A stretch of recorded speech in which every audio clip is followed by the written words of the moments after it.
Welcome back to the Bridget Mabandla Justice College, day 69 of the Madlanga Commission. And day 68, quite interesting yet again, focus on the Ekurhuleni metro and what happened there. And we heard yesterday evidence from the suspended head of HR, Mrs. Linda Gxasheka. And it raised interesting, fresh questions about accountability, about oversight, and perhaps just failures altogether in terms of what happens at these institutions. But I'm joined now by Kenny Mapanga, and we're also joined by Ambassador Andy Mashaile, who's of course a security strategist and retired Interpol Ambassador. Thanks so much for joining us, Ambassador. Let me start with you. In terms of the evidence we heard yesterday, what did you make of Mrs. Gxasheka on day one? Good morning to you, Sakina, and to the viewers, and Kenny next to me here. I picked up some serious gaps in terms of the process, the systemic weaknesses, and them not understanding from the evidence, not understanding that comparatively speaking between SAPS Act 68 of 1995 and the Municipal Police Services Act, the SAPS supersedes. So Isaac Mapia was correct to say the ultimate authority in this instance would be the SAPS Act. It says to me the understanding was very limited at the whole of the EMPD cycles. When you have policing, we know that SAPS takes over. And I also picked up that there was circling around and providing cover for Ntate Julius Mkhwanazi, and you had to obfuscate based on the evidence. I picked up that there was obfuscation on of the processes that led to disciplinary actions against Ntate Mkhwanazi. Up to so far, I don't know what stopped the HR head to execute a suspension against Ntate Mkhwanazi, given the recommendations and given the serious charges of misconduct and many others that were piled against Brigadier Julius Mkhwanazi.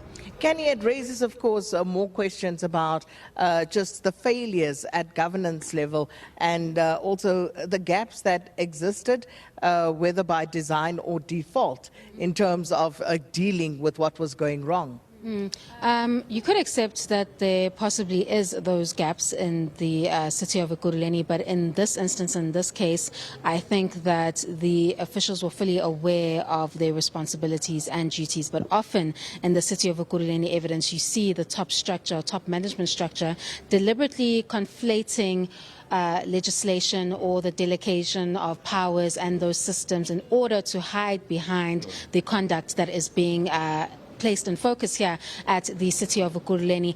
Even if she charges that the two pieces of legislation should be read together, it doesn't change the fact that Julius Mkhwanazi was not suspended.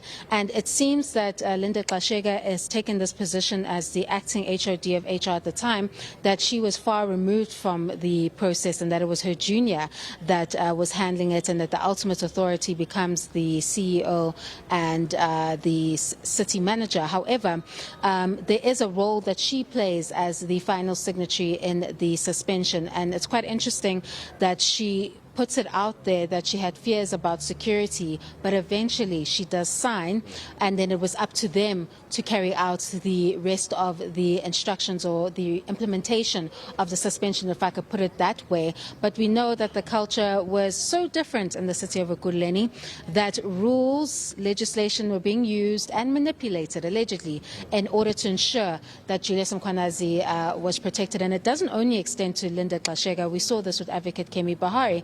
He kept going on and on and on about compliance, compliance, compliance.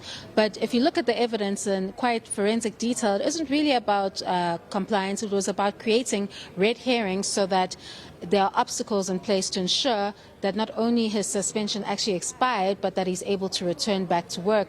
Then what follows is that meeting that usurps the powers and changes the responsibilities of Mliza and Mapiye and takes away their powers to ensure that nothing of this nature takes place again with respect to Julius Mkhwanazi. So that is what you're looking at. So I don't know if it's a misunderstanding of the legislation, or rather you're looking at individuals that deliberately conflated their roles and responsibilities in order to achieve a specific end. And this notion of the usurping of powers, Mrs. Gxasheka, of course, denies that outright. But how significant is that in an ecosystem such as Ekurhuleni Metro and others, whereby right off the bat, where she was talking about how meetings were conducted, where there were no agenda set and things seemed to happen in a very informal way in most instances, whereby the municipal manager would just call them to these meetings. What did you make of that, and how that contributes to this culture of impunity? This usurping of powers created an easy way out for the powerful clique, those that benefited from the acts of those, or the criminal acts of those who were supposed to have been charged. If they belong to the powerful clique, they would benefit from those that have usurped powers, specifically and solely to make sure that they manipulate the rules, they manipulate the whole systemic processes and protocols, those protocols that would have been used for the effective and efficient running of the system.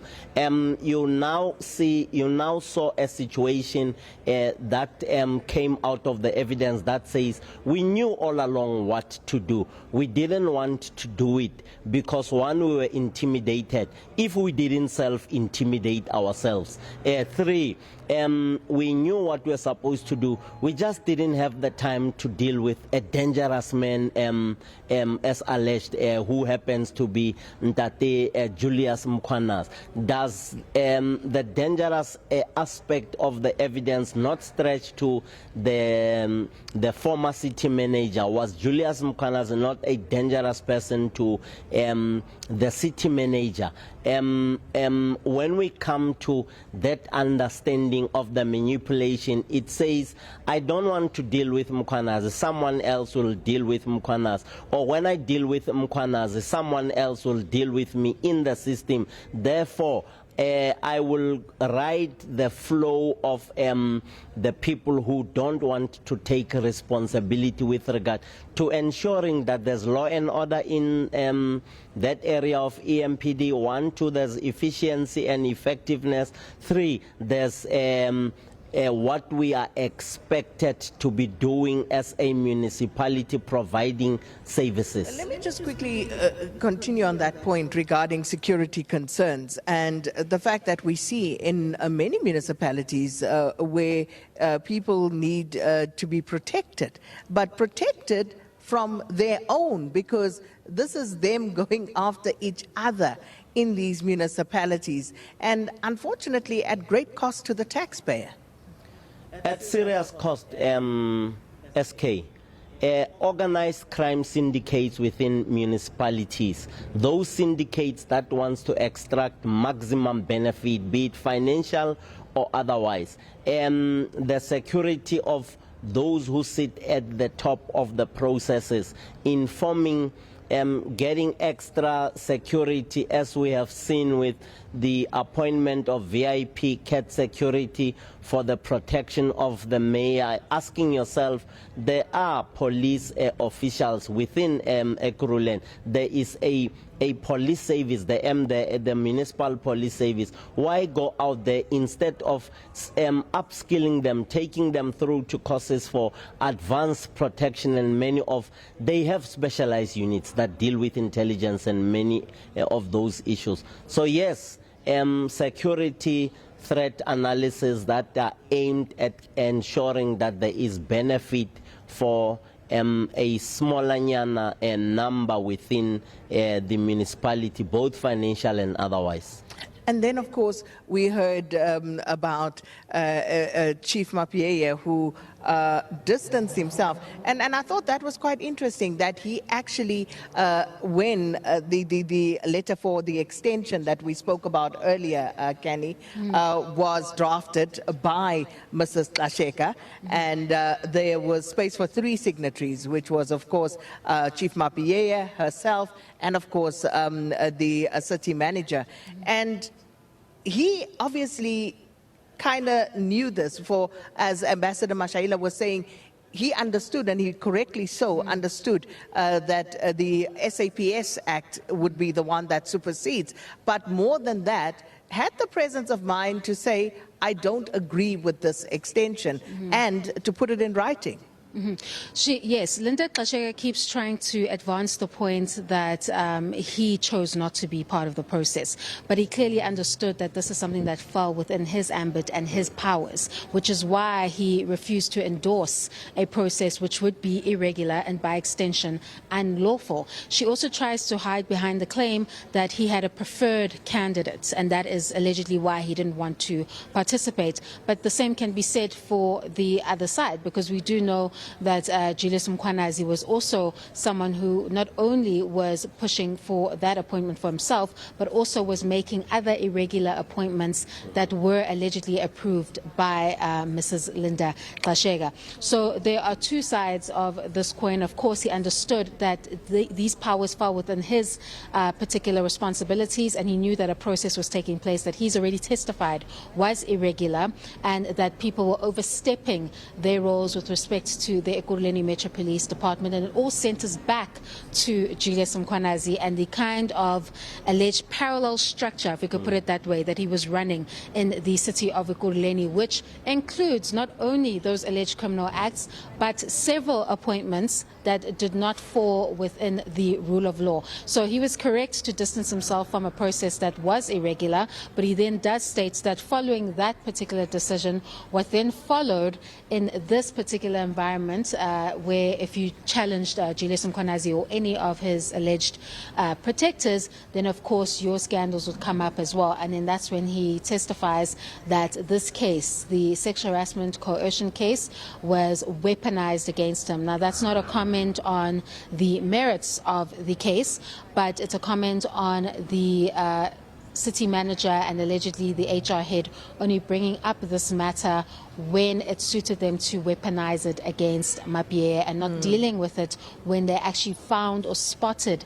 this alleged culture that was taking place in the city of Ekurhuleni. And of course, we heard that earlier when Dr. Imogen Mashaile appeared before the Madlanga Commission, and again yesterday, but also with regard to the Niza matter. And we heard the Commission basically making the point that they are not here to deal with the HR matters of the city of Ekurhuleni, but basically looking at the terms of reference of their scope here, which is looking into that criminality, political interference and corruption within the criminal justice system. But then just, Andy, if you look at what's happened so far, what has been adduced before this Madlanga Commission, the question remains, what then needs to happen? We have seen some suspensions at Ekurhuleni, but as far as the executive is concerned, and also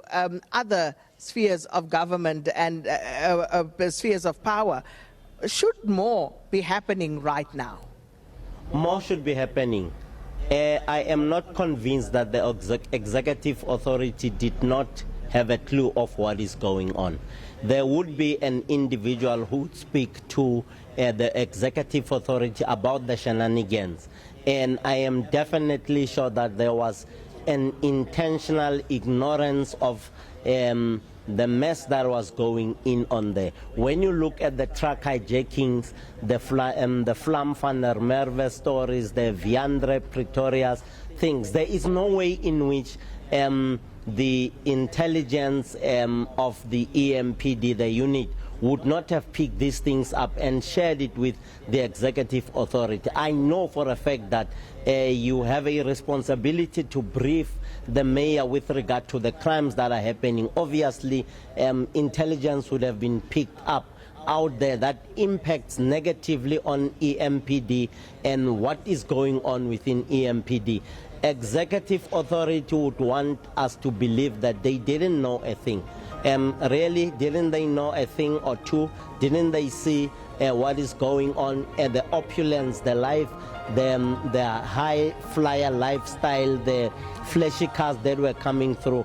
I mean, the executive authority would have had an opportunity to observe and ask questions. Where is Andy getting a Maserati now, or an expensive car? Indeed, so many questions, and I think the second time this week that point has been punctuated, that the executive cannot say, they cannot claim that they didn't know about what was going on, not only at EMPD, but also at South African police services, more broadly speaking. With that, we're going to leave this segment for now. Thank you so much, Ambassador Andy Mashaile. Kenny Mapanga staying with me.